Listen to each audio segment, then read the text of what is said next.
data trend, and he has just finished his conference about Teads and new technologies. So we're going to ask him about that conference. And thank you so much, Jim, for letting us interview you. We're very excited to be here in the Advertising Week LATAM 2023.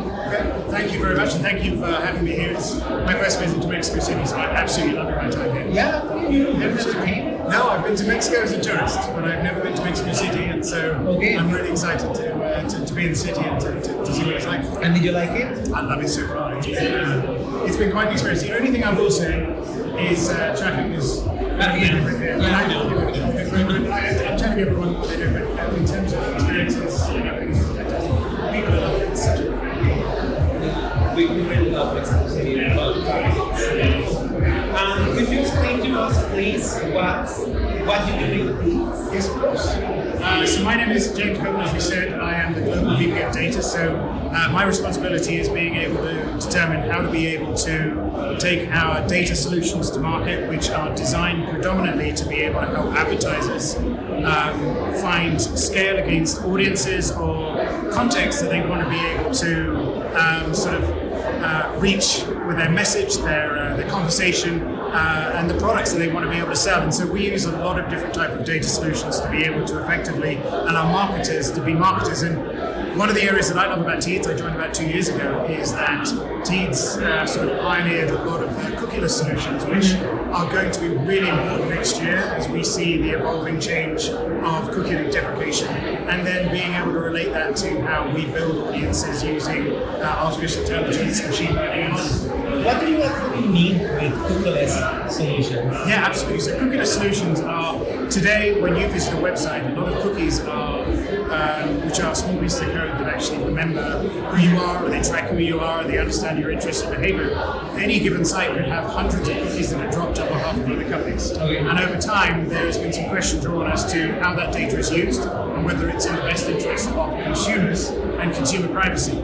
So back in 2017, Apple were the first to start turning off these third-party cookies, all the way through to today, where we're in a position where Google is the only last place where you can really use third-party cookies in Chrome. And by the time we get to sort of July next year, we will start seeing those gradually switched off by Google, which means that the way that we've always done targeting, the way that we've done sort of measurement and solutions are going to change a lot next year. And so as marketers, we're going to have to figure out, how do I reach audiences interested in travel or buying a car or any of the sort of solutions that we use the cookie for today.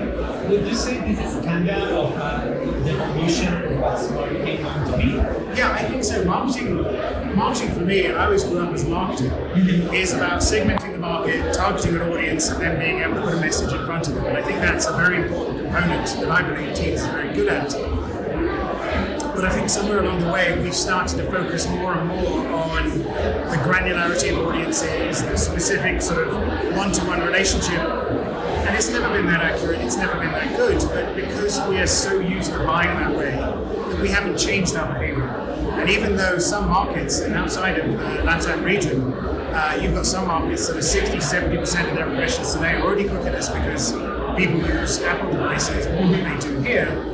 People are still not changing, and so one of the things that we find is a big change in the way forward with marketing is we have to make sure that we focus on being great marketers. We have to make sure that we focus on being really good at reaching audiences which we believe are going to be receptive to our products and service, finding alternatives to cookies, which right now we're really focused on how. We need to get back to buying audiences. We need to get back to being able to ensure that we can understand what those audiences are doing. And so it is going to be a really big change. Each one is going to be huge, but it's not just advertisers.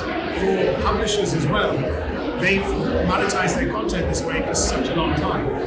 And they're going to have to think about new ways of being able to make money to keep the open web, which is where Teads specializes a lot in, and we've evolved to other areas, but open web is still a big part of our business.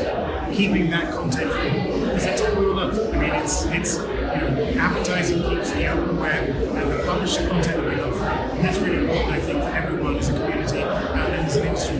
Yeah, that was something that you mentioned at the conference, that what the marketers do actually is like we keep internet free, and I was like, okay, he has a point. Well, it's true. I mean, it's one of those things that people often say to me when a problem happens, which is, oh, well, we're not saving lives. And it's true, there are so many roles in the world that are so important and critical. But I think being able to have a free internet, being able to access news, information, umbrella utilities, whatever need be, that everyone can use is very important, and that is funded by advertising. And so as these changes evolve, there's a responsibility for us to be able to make sure marketers can do the best job they can of reaching audiences, but the publishers are also able to offer them that opportunity. And in between, you've got companies like Teads who are creating solutions to be able to ensure demand and supply match. And in this case, of you're mentioning audiences, you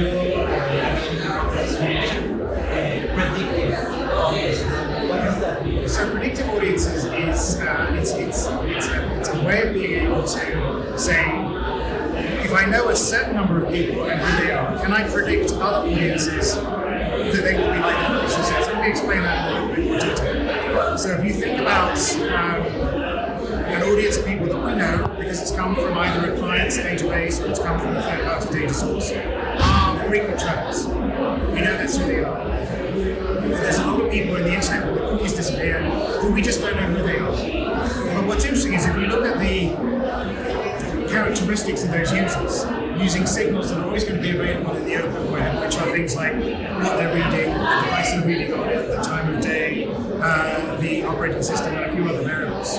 If you start thinking about those components of the people that we do know, if we said, let's find all of the people who have those same set of characteristics, we can start finding and predicting that audiences will be available to be able to find in that instant that frequent traveler. And we can say, let's find other people who look just like that frequent traveler. Sometimes it refers to as lookalike, but this is a little bit more sort of advanced using artificial intelligence to be able to say, these signals are always changing, and so let's make sure we always understand. So I use a funny example, but the idea being is that instead of thinking about very technical signals like technographic and contextual, let's think about the capabilities. Imagine those signals were parts of an animal, so you have those ears and tail and tongue and so you see those always in a cluster. You don't know what that is, but you always see them in the data you get, always at least in a cluster. Then you effectively find a key or a training set that says, oh, those clusters are actually then it's fair to say that if they're the same, all of the signals that look like this, and therefore we can find scale against audience. How we bring that back to advertising? If the seed set is something like that frequent traveler, if the characteristics are the same, even though they don't have a label frequent traveler, there's such a similarity to their signals as there was in the seed set that we can predict. So that's how we do it in the new space, simplifying a lot, but I think it's important we do so we can appreciate that. Could we say they are like pieces of a puzzle and then we can start solving the data of the audience? That's a wonderful example. Okay. Imagine you had a puzzle that had exactly the same pieces that had a picture on it, and then you found exactly the same shape puzzle pieces with no picture on it as well. It's safe to say that those that don't have a picture are unlabeled. This one's labeled, so we know they match, they look the same, therefore we can predict it. It's very much like it's a very good example. I actually use that. That's really good. I like that. Thank you. And for closing this interview, could you tell us what's the future for Teads? I think the future for Teads is to be able to continue to help advertisers be advertisers. For us as a business, we are looking to be able to expand our business into omnichannel. So what can we learn as CTV as an example starts to be able to grow more and more as an opportunity to be able to reach audiences. We're seeing growth in ad-funded video on the market, we're seeing growth in what's called fast freelancing on television. And so can we sort of use Teads' experience with downstream video, which we created 10 years ago, and extend engagement with Teads? It's a really great opportunity for us to be able to do business and then just to continue to be able to grow our overall solutions and help as many advertisers as we can be great advertisers, and equally help as many publishers as we can be great publishers. Okay. So for now on, our audiences, when they ask you what does marketers do, just tell them that we keep internet free. That's a very good point. It's absolutely. But at the same time, as marketers, we want to make sure we're marketers, and that is a very important thing, which I don't want to get lost as we start making the technical changes.